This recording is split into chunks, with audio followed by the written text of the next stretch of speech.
আজকে কোন নবীর ইতিহাস কইবে? আজকে কোনো নবী রসুলের কাহিনী কমু না, আজকে কমু আমগো প্রিয় নবী হযরত মুহাম্মদ সাল্লাল্লাহু আলাইহি ওয়াসাল্লামের 4 খলিফার এক খলিফা, সারা জাহানের অর্ধেকের বাদশাহ হযরত উমর রাদিয়াল্লাহু আনহুর কাহিনী কমু। হুজুর, হযরত আলীও তো একজন সাহাবী ছিলেন। হ্যাঁ, উনি ছিলেন শেষ খলিফা, মহাবীর হযরত আলী। মাশাআল্লাহ, হযরত আলীর নামে আমার নাম মনে পড়লে খুব গর্ব লাগে। হুজুর, ইতিহাস কোন? একদিন হযরত ওমর তার সহচর দাসী নিয়ে সফরে গেছেন। দাস হযরত উমরের উটের রশি নিয়ে হাঁটছিলেন। বালি ছিল উত্তপ্ত। হযরত ওমর কিছুদূর গেলেন, গিয়ে উট থেকে নামলেন, দাসকে জোর করে উটের পিঠে বসে দিলেন। কিছু দূর গেলেন, এরপর আবার হযরত ওমর দাসকে নামায় নিজে উঠলেন। এইভাবে অনেক দূর চলে গেলেন। শেষে একটা মজার ঘটনা হয়েছে। কি হুজুর? ওমর তখন অর্ধজাহানের শাসক ছিলেন। তিনি একটা রাজ্য সফরে যেতেছিলেন।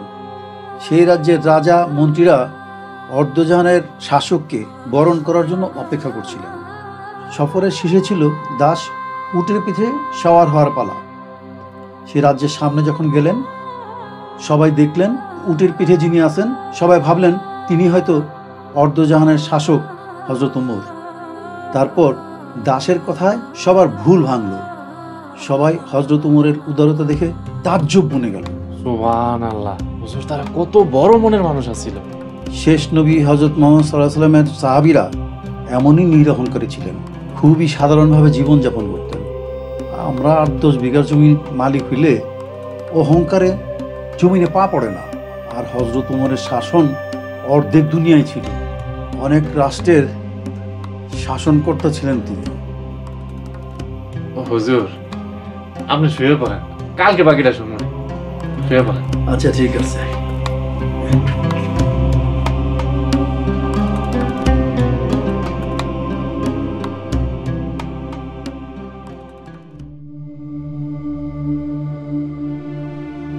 আর কতক্ষণ লাগবে? এখন আসে না কেন? রাত্র ঠিক মতো খাওয়া দাওয়া হয় নাই। খিদে পেট চলতেছে আমার এখনো। আলালের বাপ, একটু কল দিয়ে দেখো না। আমি ফোন দিলে কি ওরা রকেটে চলে আসবো? চুপচাপ বসে থাকো।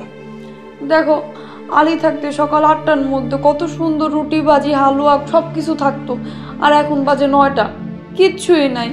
বাবা, কাল সকাল থেকে বাইগো সকাল সকাল ওইটা বাজার থেকে বলবা সব কিছু নিয়ে আসতে। ওরা দুইটা যে অলস, হাজার ডাকলেও কোনো লাভ হইব না।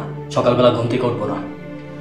আলহামদুলিল্লাহ বাপ, আলী তো গ্রামেই আছে। আলীকে কি কোনোভাবে ফিরে আনা সম্ভব না? অসম্ভব। আলী যে মার খাইছে, যে অপমান হয়েছে, আলী জীবন আইব না। আরে একটু রিকোয়েস্ট করে দেখলে দোষ কি? বাবা, আলীর একটু ভালো করে কইলেই চলাইব, অত ভীষণ বোকা। আলী নাই, কত সমস্যা হইতাছে। রান্না বান্না, বাড়ির সমস্ত কাজ, কাপড় চোপড় ধোয়া, বাজার করা, সব আলী একা নিজ হাতেই করতো। আজ আলী নাই, কত অসুবিধা হইতেছে। আর সে আলী রে তোমরা মিথ্যা অপবাদ দিয়ে বাইর করছো, পশুর মতো মারছো। বাবা, আপনি কইলে আলী ঠিকই আইব। আপনার আলীকে অনেক ভালো জানে। আমি কিচ্ছু কইতে পারবো না।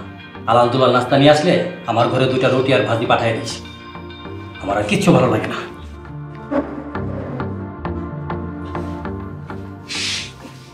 মা, কোনোভাবে কি আলীরে ফিরে আনা যায় না? যাই, একটা উপায় আছে। আলীর মনটা খুব বড়, মায়া আর দরদে আলীর মনটা ভরা।